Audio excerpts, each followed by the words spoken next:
Hello, my name is Kyle Souza. My blog is thetalkinggeek.com. I'd like to talk to you about this Our Fighting Forces comic book. Welcome to the nightmare that is my office. So, this book came out in 2020, and I forget if it was Memorial Day or Veterans Day. And it is about the armed forces. There are 8 stories in this 100-page giant, unlike the normal ones that have 4 to 6 stories, generally 5. This one has 8, but it's the same number of pages, so they're generally shorter stories. One thing that's really cool, aside from one of them being based on a true story, is that there's 3 new stories in here. Generally with these 100-page giants, you get 1 or 2 new stories. We've even seen one that has 0 new stories. Generally you have 1 or 2 new stories. This one has 3 new stories, and then 5 of them are reprints. So let's run through this a little bit, and because there are more stories, this will probably be a longer video than some of my other comic videos. So the first story is House Call, featuring the unknown soldier. A cable news reporter embedded with a mysterious U.S. Army tactical unit tries to figure out which one of the team's members is the immortal covert operative, codenamed the Unknown Soldier, and discovers much more than she bargained for. So this one had a good cohesive story, and it is about a character that you may have come across in other books. The Unknown Soldier basically is the spirit of all the fallen soldiers, and he is a bit of a protector, or she, because the Unknown Soldier can swap genders, swap bodies, swap faces, and that's what this story is about. It could be anybody. And I never served in the military. I have many family members who did, and I appreciate all of them and everyone who has served. I appreciate your service. So I am relating to this book not as someone who has served, but as someone who respects those who have served. And the idea here is that anybody could be an unknown soldier at any point. You take the superhero element out of it, the fact is that any soldier out there who dies might not be remembered, but they're all heroes. The second story is Code of Honor, featuring Batwoman. Katherine Kane has worked hard to establish herself as one of Gotham's most intelligent and strategically cunning vigilantes. But before she was Batwoman, she was a West Point cadet, and when she gets drafted into a covert mission as Brigade XO, she'll need every bit of training that the Army gave her. This one isn't my favorite story. I think it's a bit of a dull story, and maybe that's me being calloused, but it's a cohesive story. It's an encapsulated story, which I do like. The artwork is good, and I think the storyline is good. I think that the length of it really did a disservice. I think that it could have been better if it were a bit longer. All in all, it is a cool story, just a little bit of a letdown because I think it could have been so much more. Next is Medal of Honor, featuring Batman.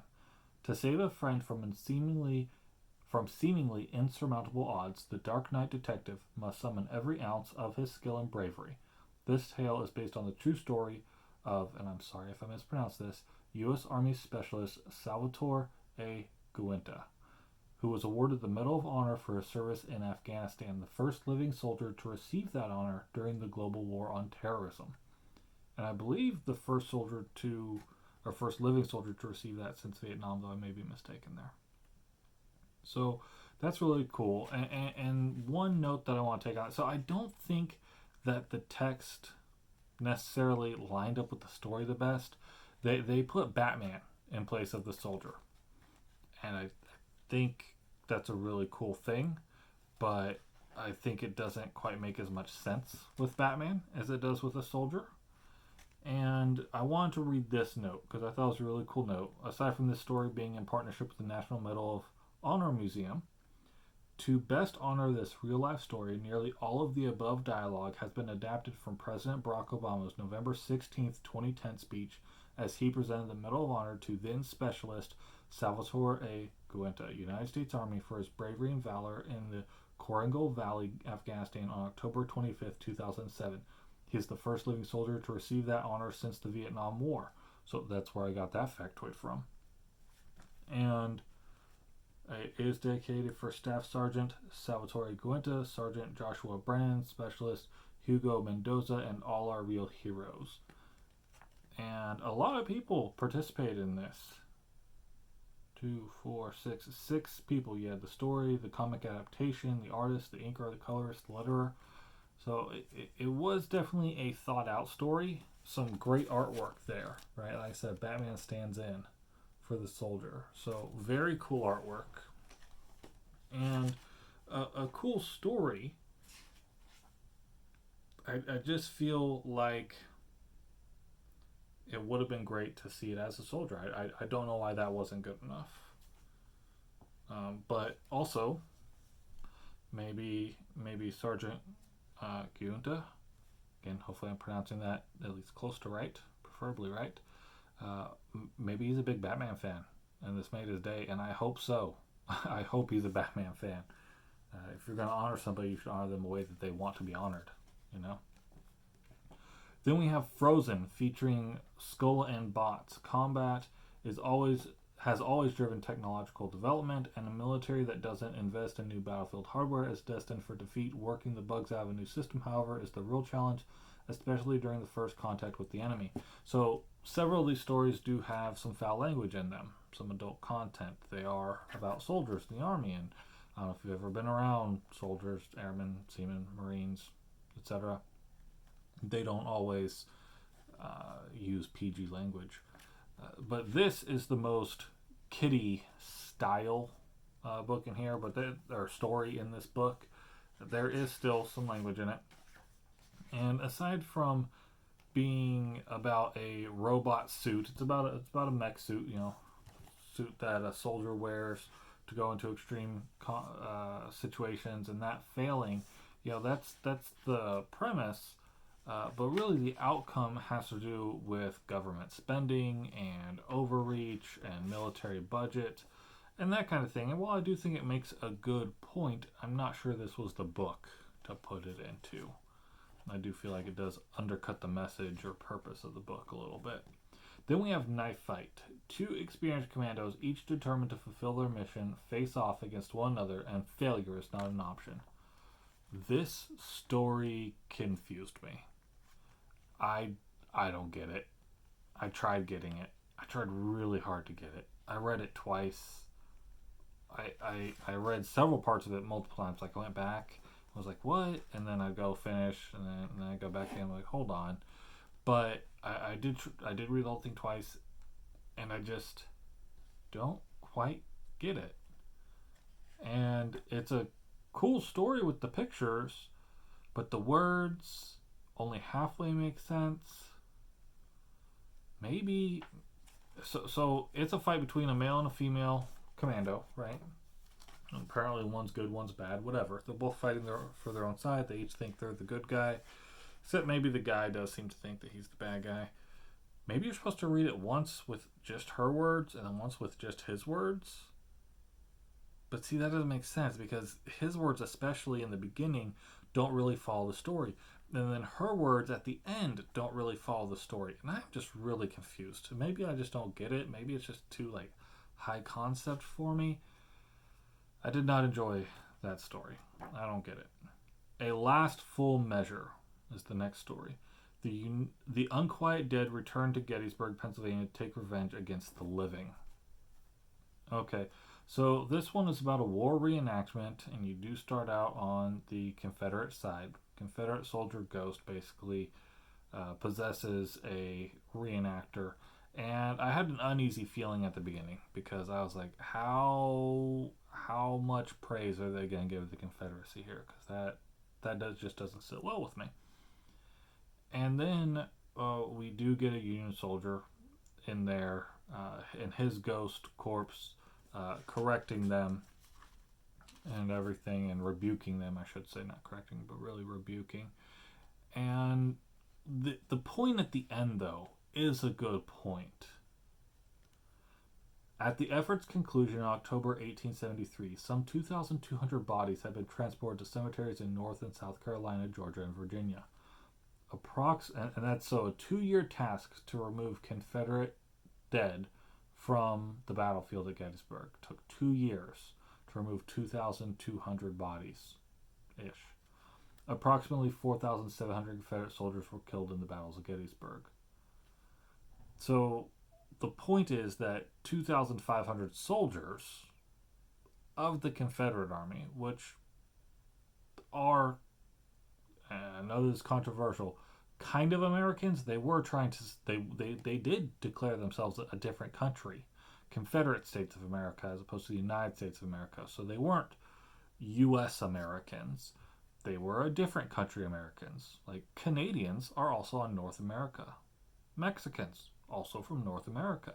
We don't generally call them Americans like we do people from the United States of America. We've kind of co-opted that term. Confederate States of America, I'm sure, had it persevered, would have co-opted the term as well. Though you probably would have called them Federates or Confederates or something along those lines. Anywho, the point is that dead people should be respected, and it is unfortunate that they didn't get to get buried. At the same time, it does give me an uneasy feeling with how much honor certain enemy combatants are given. And again, this is an outsider's perspective. Remembering the Leopard, featuring George Saint, SAS. So this one is another character story. Okay, this one is about a character that you may have seen before in some other stories. In Afghanistan's unforgiving landscape, the forces of cruelty and violence reign supreme until they meet one determined member of Her Majesty's most elite special forces. It's about a UK soldier. They mention Australia and other formerly British regiments there in Australia, or not Australia, Afghanistan. You do get a lot of poppies in there, right? A lot of poppy fields in there, and it's a good story. I really like this artwork. It's not the artwork that I want to see all day, every day, this style, but I feel like it works really well for this story. Try to get that in a position where it looks somewhat decent. Again, I'm still working on lighting here. Thanks for bearing with me. Maybe this side's better. Yeah, there's some good look there.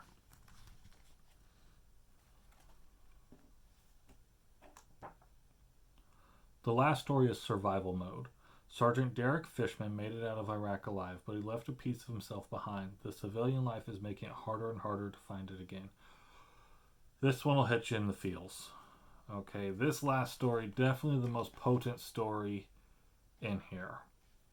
It is about a sergeant, right? And as far as I know, it's not based on a true story, but I do have friends whose stories overlap with this story in real life. Like I said, I have several family members that have served in the military. I have even more friends that have served in the military, or at least people I grew up around and are acquaintanced with. I don't know how many of them would consider me a friend. But it's about a guy who goes and serves. I believe it says 3 tours in here. But anyways, he goes and serves. He sees some stuff. And when he comes back for normal life, they tell him he's a hero.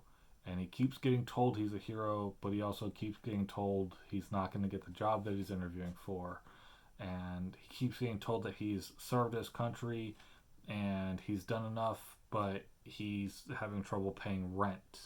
You know, and it's this dichotomy where we really don't always treat our heroes as heroes, where we don't always treat our soldiers like the thing that we say they are. We tell them to their face. Since Vietnam, right, we have said these are heroes, but also for some reason we don't always like them. That's how it plays out. When you see stuff like bills in Congress that are going to take away paychecks, take away benefits, take away the GI Bill, things that they were promised at the time that they began serving, something that we say they deserve to be millionaires, that they're the real heroes, but at the same time we want to cut their funding, not give them proper equipment all the time, put them, I don't know, overworked, stressful. Yeah, it's going to be stressful. They're getting shot at. They did sign up for that. But the way we treat them doesn't always match up with the words we use. And that's what that last story is about for an outsider, and for an insider, it's about letting them know that they're not alone, that they're not the only person who has returned from war who is having trouble with not war, and that is a very real issue. So that's my review of our fighting forces number 1. I believe it is just a one-time thing. I don't know if they're going to do this every year. It'd be really cool if they did. I'm Kyle Souza. My blog is thetalkinggeek.com. You can probably find this or a reprint of it somewhere on eBay or an online comic book shop. I picked this up at Walmart, but it's not there anymore. Anywho, thank you for your service to all those who have served.